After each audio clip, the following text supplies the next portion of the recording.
Assalamualaikum warahmatullahi wabarakatuh.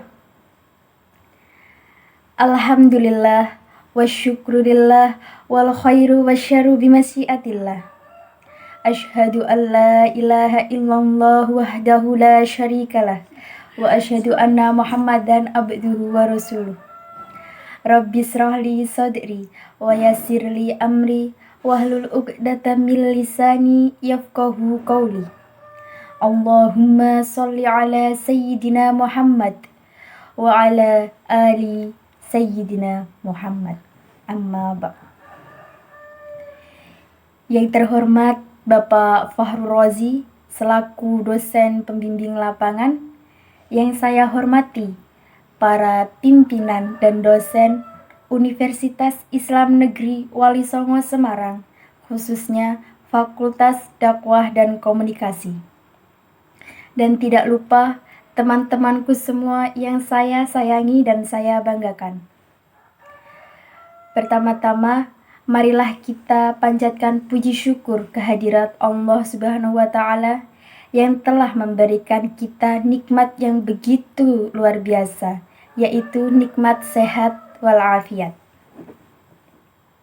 Di mana pada hari ini kita bisa melakukan aktivitas-aktivitas kita dalam keadaan sehat walafiat. Salawat dan salam kami haturkan kepada junjungan kita, Nabi besar, Nabi agung, Nabi Muhammad Sallallahu Alaihi Wasallam, yang telah kita nanti-nantikan syafaatnya di yaumul kiamah nanti. Amin, amin, amin, ya robbal alamin. Saya, Arni Gusmia Diastuti, mahasiswi Fakultas Dakwah dan Komunikasi, jurusan Manajemen Dakwah, ingin menyampaikan sedikit pidato mengenai kematian. Tapi sebelum saya menyampaikan isi pidato saya, izinkan saya untuk bersyair terlebih dahulu. Syair ini tidak asing di telinga kita sebagai umat muslim. Syair dari Abu Nawas yang berjudul Al-I'tiraf. Marilah kita bersyair bersama. Ilahi las tulil firdausi ahla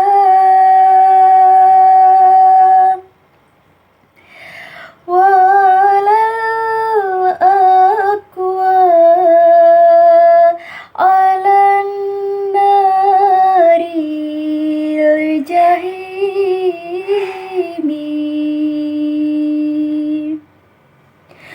fahabli taubatan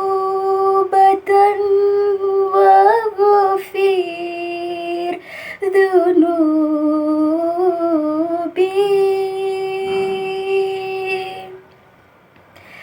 fa innaka ghafiru dzambil azimi.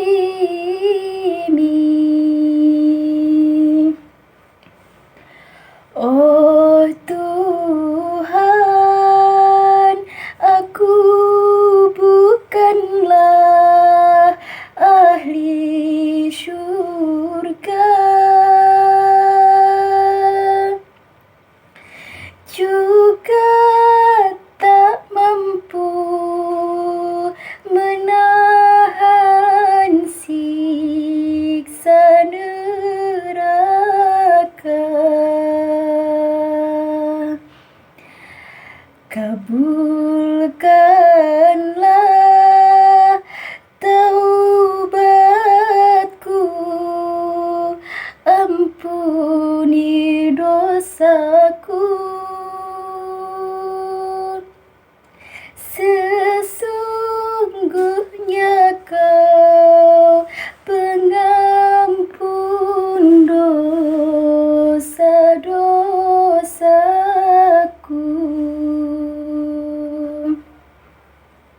Mohon maaf apabila suara saya jelek ya, memang suara saya itu memang jelek ya.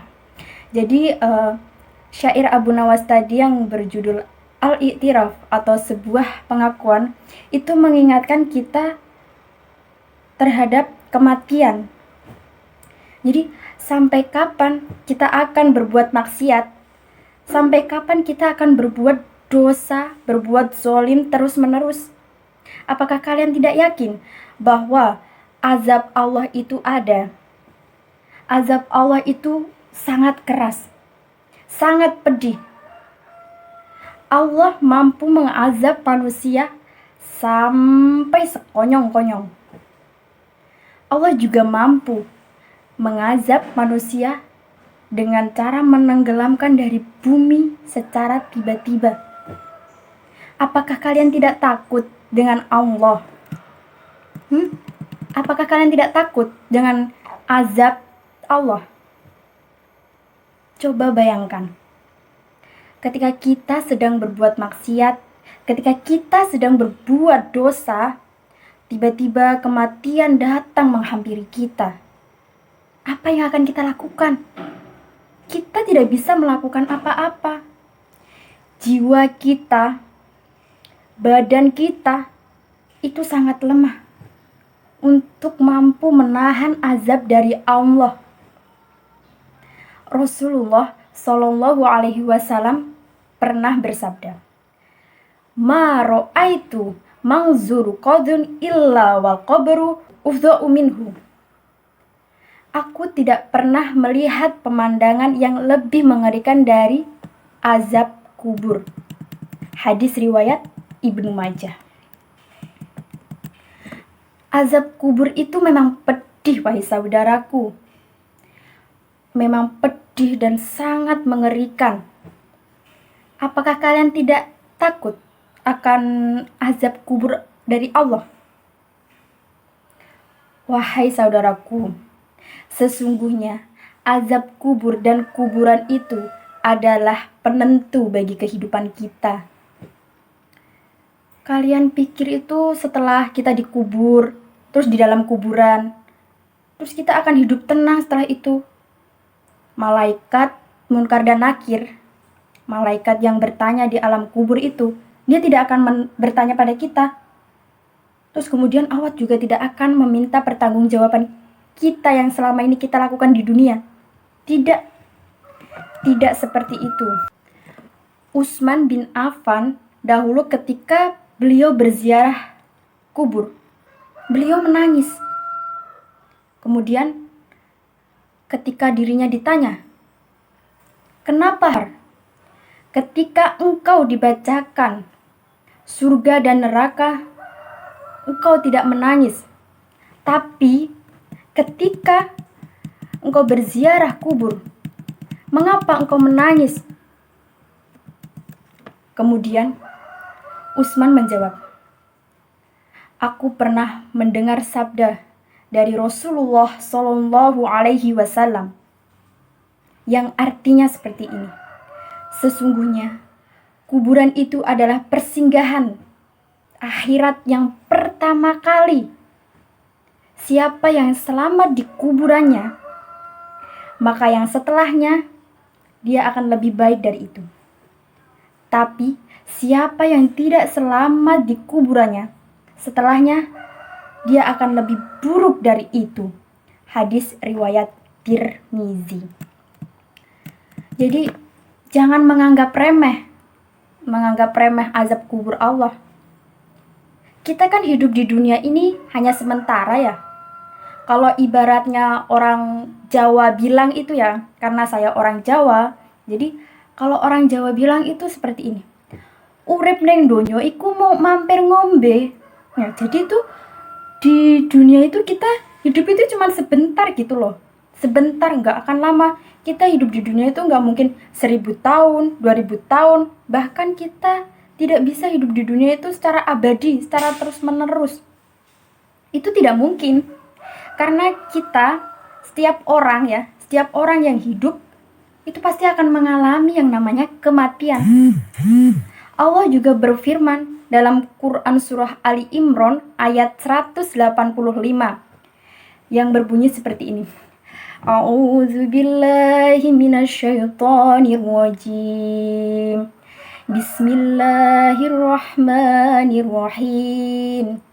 Kullu nafsin dha'iqatul maut. Yang artinya, setiap jiwa pasti akan merasakan kematian. Ya memang, kita kan di dunia ya. Jadi di dunia itu bersifat sementara. Jadi semua orang juga akan mengalami hal yang namanya kematian. Kita nggak tahu kapan kematian itu datang menghampiri kita. Karena itu kayak apa ya, tiba-tiba gitu, secara tiba-tiba. Jadi kematian datang di sini. Jadi banyak yang berpikiran bahwa kematian itu hanya untuk orang-orang yang sudah lansia, udah tua, orang yang penyakitan gitu. Belum tentu seperti itu. Ada nih bayi yang owek baru lahir, itu bisa saja meninggal karena kita nggak tahu kapan kita akan meninggal. Misalnya juga kalian pulang nongkrong dari tongkrongan sama teman-teman kalian, terus kalian sampai rumah, kalian masuk kamar mandi, tiba-tiba kalian keluar kamar mandi, kepleset meninggal, kan nggak ada yang tahu. Ada juga nih orang yang tua, usianya malah mungkin 100 lebih, 200, nggak mungkin kayaknya kalau 200, 100 lebih, itu masih hidup. Jadi kematian itu bukan kok kematian sih? Usia itu bukan jadi penentu. Bukan jadi penentu kematian. Ada orang yang muda mati, ada mati muda. Tua pun mati juga ada. Ada yang masih juga mati. Gitu. Jadi tuh usia itu tidak menentukan kematian kita. Kita di dunia itu cuma nunggu dua saja sih menurutku ya. Dilamar kematian dan dilamar oleh jodoh kita. Udah gitu aja. Intinya seperti itu. Allah juga berfirman dalam Quran surah Az-Zumar ayat 30 yang berbunyi seperti ini. Bismillahirrahmanirrahim. Innaka mayyit wa innahum mayyitun. Shadaqallahul azim. Artinya, sesungguhnya kamu itu akan mati, mereka pun akan mati. Jadi kalian dengan saya itu ya, itu sama saja, sama-sama akan mengalami yang namanya meninggal dunia. Nah, hal ini yang harus kita pikirkan. Kalau kita terus-menerus berbuat maksiat, berbuat dosa, berbuat zalim, membuli teman-teman kita, terus bagaimana kalau ternyata itu malaikat maut, siapa namanya? Israel ya. Malaikat Israel itu tiba-tiba datang menjemput kita di saat kita berbuat maksiat, di saat kita berbuat dosa. Apa yang akan kita lakukan, guys? Apa yang akan kita lakukan? Kita tidak bisa melakukan apa-apa. Apakah ketika malaikat datang itu, malaikat tersenyum melihat kita, terus malaikat berkata, "Aku ambil nyawamu sekarang ya cantik." Nggak mungkin malaikat tersenyum pada kita. Tidak mungkin seperti itu. Dalam hadis Al-Bara bin Malik, Rasulullah Shallallahu Alaihi Wasallam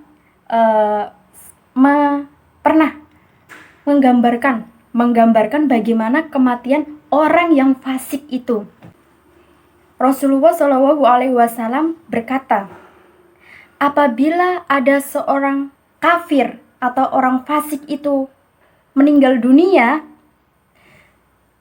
didatangilah malaikat yang wajahnya tuh hitam legam. Nggak bisa bayangin aku hitam legamnya tuh kayak apa. Malaikat yang wajahnya hitam legam, mereka tuh membawa kain kafan dari api neraka yang baunya tuh Masya Allah banget, tidak enak sekali. Kemudian malaikat maut itu datang dengan bentuk yang sangat mengerikan sekali. Lalu ia pun duduk di samping kepalanya orang kafir itu dan berkata, "Hai jiwa yang buruk, keluarlah kamu dikeluarkan nyawanya, seperti mengeluarkan besi yang berduri dari kain wol yang basah. Sulit, menyakitkan. Nah, dari gambaran seperti itu, apakah saudara siap menghadapi kematian yang sangat menyulitkan seperti itu? Apakah saudara siap? Tidak. Tidak ada yang siap. Di saat kita sedang berbuat maksiat, ternyata kematian dan ajal itu datang secara tiba-tiba. Apakah saudara siap? Tentu itu tidak siap. Kita semua nih, kita manusia muslim yang ada di bumi, semuanya tentunya ingin meninggal dengan keadaan yang husnul khotimah. Bukankah seperti itu? Iya, kita akan pengen banget meninggal dengan husnul khotimah. Jadi kehidupan di dunia ini tuh bukan tempat untuk bersendau gurau, tapi kita hidup di dunia ini untuk bercocok tanam. Bercocok tanam yang kelak buahnya itu nanti kita tuai dalam kehidupan akhirat. Jadi perbanyaklah sedekah, perbanyaklah ibadah, berzikir, berbuat baik kepada sesama. Memang di dunia itu pahala itu tidak kelihatan gitu loh. Jadi kita di dunia itu cuma mencari kebaikan saja. Kalau di dunia pahalanya dikelihatin, misalkan kalau kamu nolong orang ini bakalan dapat duit 100 juta. Semua orang pasti akan melakukan kebaikan. Karena pahala yang sesungguhnya itu hanya ada di akhirat nanti. Jadi kita di dunia itu melakukan hal-hal yang positif, kemudian kita tuai, menuainya, memanen ya. Memanennya tuh di akhirat nanti. Kalau di dunia mah apa sih? Apalah arti dunia itu? Allah Subhanahu wa taala pun menyebutkan dalam Al-Qur'an surat Al-Hadid ayat 20 ya. 20 yang artinya tuh seperti ini. Tidaklah kehidupan di dunia itu kecuali kesenangan yang menipu. Jadi kehidupan yang ada di dunia ini tuh menipu gitu loh. Sesuatu yang menipu banget. Itu. Rasulullah Shallallahu alaihi wasallam pun mengatakan dunia itu sangat hina. Rasulullah mengatakan dunia itu sangat hina. Jadi ketika Rasulullah itu sedang berjalan dengan para sahabat-sahabatnya, ya, kamu tahu gak? Hadis ini sih kalau nggak salah ya, iya, yang apa tuh? Yang Rasulullah Shallallahu alaihi wasallam ketika berjalan dengan sahabatnya, kemudian di tengah jalan mereka tuh menemukan seekor kambing yang apa tuh telinganya tuh putus. Bukan seekor kambing sih, seekor bangkai kambing yang telinganya itu putus. Nah, kemudian Rasulullah mengangkat kambing itu, bangkai kambing itu. Kemudian Rasulullah itu berkata kepada sahabatnya, siapa yang membeli bangkai ini seharga 1 dirham? Nah, terus kata dari salah satu para sahabat Rasulullah, wahai Rasulullah, kalaupun ia hidup, kami tidak akan membelinya, karena ia cacat, wahai Rasulullah. Bagaimana ini juga sudah menjadi bangkai? Lalu Rasulullah berkata, demi Allah, dunia itu lebih hina bagi Allah daripada bangkai anak kambing ini. Hadis riwayat Muslim. Jadi saudara-saudaraku semuanya, kita di dunia ini tuh hidup cuman sebentar. Nah, kita apakah hanya karena ingin mendapatkan dunia, memuaskan syahwat kita, hawa nafsu kita? Apakah nanti umur kita itu akan dipanjangkan oleh Allah? Tidak. Tidak seperti itu. Misalkan saja ya, hidup di dunia itu 60 tahun. Nah, tahukah Anda kalau satu harinya di sisi Allah itu adalah 1000 tahun? Satu hari saja 1000 tahun. Kalau satu hari 24 jam, di sisi Allah 1000 tahun. Berarti kita hidup di dunia ini hanya 1,5 jam doang kan? Nah, apakah kalian tidak sadar? Apakah hanya untuk waktu 1,5 jam itu kalian gadaikan kehidupan yang tiada tara? Tidaklah kamu berpikir seperti itu, wahai saudaraku. Nah, saudaraku, gini nih, kita ini kan manusia yang kelak akan dimintai pertanggungjawaban oleh Allah. Nah, segera kita sadar, kita langsung saja bertaubat kepada Allah. Karena kita kan juga nggak tahu kapan ajal akan menjemput kita, kapan ajal akan datang kepada kita. Karena tidak ada yang tahu, tidak ada yang tahu. Nabi pun tidak ada yang tahu kapan ajal akan menjemput kita. Nah, semoga Allah itu memberikan kita hidayah. Kita hidayah kepada kami semua ya, bukan cuma saya, tapi untuk kalian semuanya. Dan juga memberikan petunjuk kepada kita untuk selalu mengingat Allah, untuk selalu beribadah, untuk bertaat kepada Allah, berzikir kepada Allah. Tidakkah kamu ingin mendapatkan surga tersebut? Pasti semuanya ingin mendapatkan surganya Allah. Nah, maka dari itu kita harus memperbaiki diri kita di dunia, memperbanyak amalan-amalan yang baik untuk bekal kita di akhirat nanti. Nah, semoga saya dan saudara diberikan oleh Allah Subhanahu wa taala hidayah dan istiqomah. Nah, sebelum saya akhiri, marilah kita berdoa terlebih dahulu ya. Bismillahirrahmanirrahim. Rabbana atina fid dunya hasanah wa fil akhirati hasanah wa qina adzabannar. Nah, semoga apa yang saya sampaikan tadi dapat diterima oleh saudara-saudara semua, dan saya mohon maaf ya apabila banyak kata, banyak tutur kata yang salah dalam menyampaikan pesan tadi, karena saya di sini juga manusia biasa dan banyak salahnya juga ya. Ya, untuk itu saya mohon maaf yang sebesar-besarnya sendiri tanpa kekasih. Cukup sekian dan terima kasih. Wassalamualaikum warahmatullahi wabarakatuh.